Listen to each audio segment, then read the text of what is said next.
هره ورځ موږ د یو شمېر افغان شخصیتونو د راتګ شاهدان یو او ګڼ شمېر نورو کسانو د خپلو شخصي احوالو ثبتولو دپاره فورمې ترلاسه کړي دي او په نږدې راتلونکي کې به موږ د یو شمېر نورو افغان شخصیتونو د راتګ شاهدان واوسیم. کمیسیون دعوت باید گفت که یک گام بسیار مثبت و موثر بوده و هست و باید که از این استفاده موثر صورت گیرد.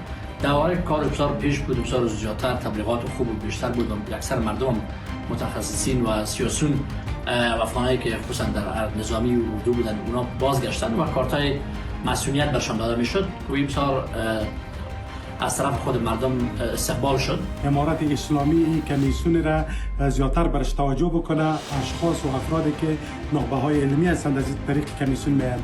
بعضی کساست که هم شخصیت های سیاسی بودند و هم شخصیت های اقتصادی هستند، تاجرها هستند، اونا را از طریق کمیسیون امروزشان تماس گرفته شود، اونا را دعوت بکنند به افغانستان.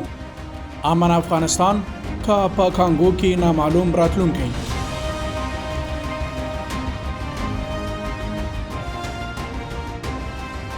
په تیر کلونو کې لویدیځو هېوادونو د کډوالو د ملاتړ او د بشري حقوقو د دفاع تر شعار لاندې ځانونه د افغانانو لپاره د امن پناه ځایونو په توګه معرفي کړل. د 2020 کال له بدلونونو او د افغانستان د اشغال له پای ته رسیدو وروسته زرګونه افغانان د استوګنې کار او زده کړو د ژمنو په هیله له خپل هېواده ووتل.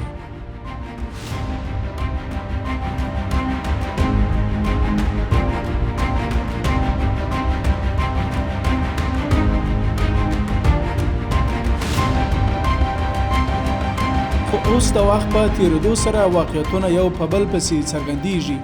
ډېرې هغه ژمنې عملي نشوي او زرګونه کورنۍ لا هم په نامعلوم حالت کې ژوند کوي.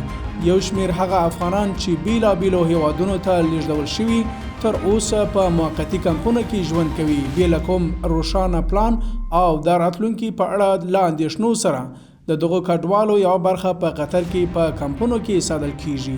داسې ځای چې تمه کېده لنډ مهاله وي خو د ځینو لپاره اوږد انتظار ګرځېدلی دی.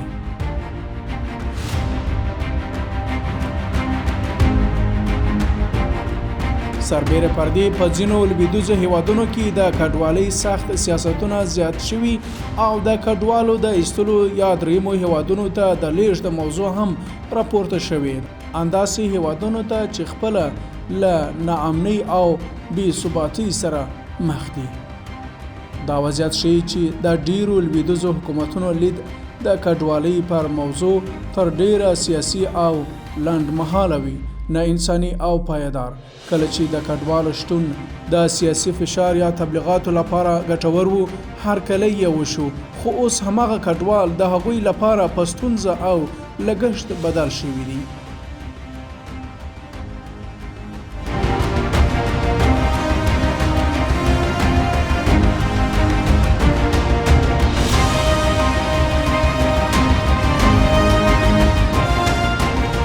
لبنې خوا اسلامي امارت څو ځله اعلان کړی چې ټول افغانان کولی شي خپل هیواد ته بیرته راستانه شي او په خپل وطن کې ژوند وکړي. مسؤلو چارواکو په بیلابیلو مناسبتونو کې له هغو افغانانو غوښتي چې په قطر او نورو هیوادونو کې د کډوالو په کمپونو کې ژوند کوي خو څو هیواد ته ستانه شي او عادي ژوند پیل کړي.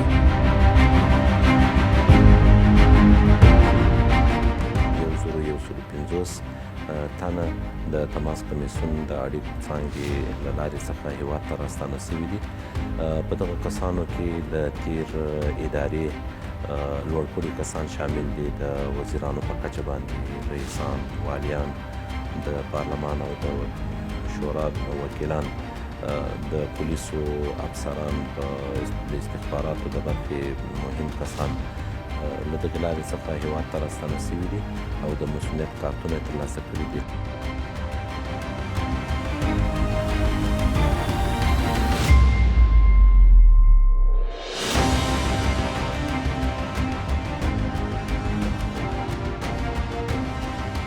افغانستان نن د اشغال او ناامنۍ له کلونو سره پرتله د پام وړ بدلونونه تجربه کړي دي. په ټول هیواد کې عمومي امنیت ټینګ شوی، لویې لارې پرانیستې دي او د ولایتونو ترمنځ تګ راتګ اسانه شوی دی. خلک په ډیرو سیمو کې له پراخو ناامنیو پرته عادي ژوند ته دوام ورکوي چې دا د هغو نسلونو لپاره مهم بدلون دی چې کلونه یې جګړه تجربه کړې ده.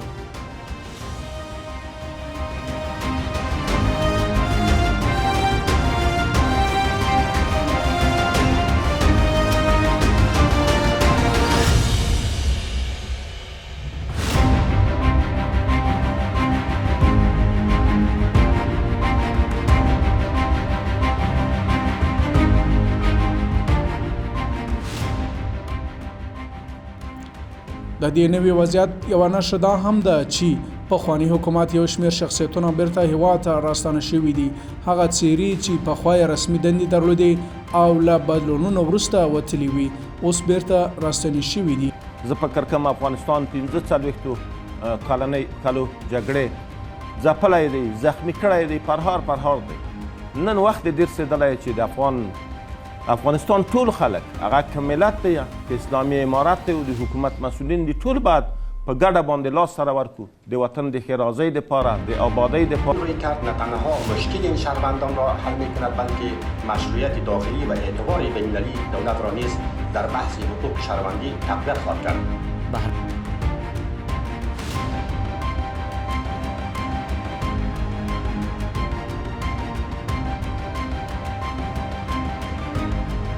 اورجی ادارې د څېړنو او د افغان شخصیتونو سره د تماس د کمیسیون د معلوماتو له مخې تر اوسه له 1300 څخه ډېر پخواني چارواکي، والیان، وزیران او ټولو ته د امنیت تضمین کارتونه ورکړل شوي او پرته له ستونزې عادي ژوند ته دوام ورکوي. دا شمېر د هېواد د عمومي امنیت ژوندی ثبوت بلل کېږي.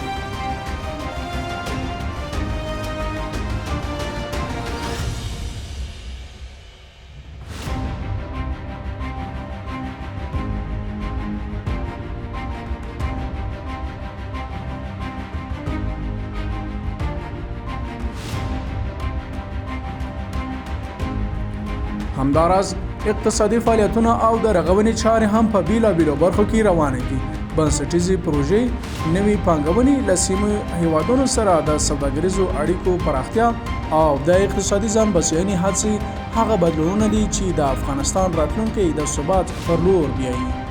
د زرګونه افغان کډوالو لپاره اوس یوه جدي پوښتنه مطرح ده: په کمپونو کې پاتې کېدل او د بهرنیو حکومتونو د پریکړو انتظار کول که خپل هېواد ته عزتمندانه ستنېدل. ډېری دې پایلې ته رسېدلي چې هیڅ موقتي کار د وطن ځای نشي نیولی او هیڅ نامعلوم اقامت د خپل کور او خلکو ترمنځ د اوسېدو په څیر آرامي نشي ورکولی. افغانستان اوس تر بل هر وخت زیات د خپلو اولادونو ځواک، تخصص او تجربې ته اړتیا لري. د کډوالو بیرته راستنېدل نه یوازې د هغوی په ګټه دي بلکې د هېواد د بیا رغونې او پرمختګ بهیر ته هم مرسته کوي. په داسې حال کې چې ځینې هېوادونو کډوال لیرې او دریمو هېوادونو ته لیږدوي، وطن لا هم تر ټولو نږدې او طبیعي انتخاب پاتې کېږي. وطن ته ستنېدل عزت ته ستنېدل دي او کانګو ته تبعید یوازې د هغو ژمنو اصلي څېره ده چې کلونه د بشري حقونو په نوم وړاندې کېږي.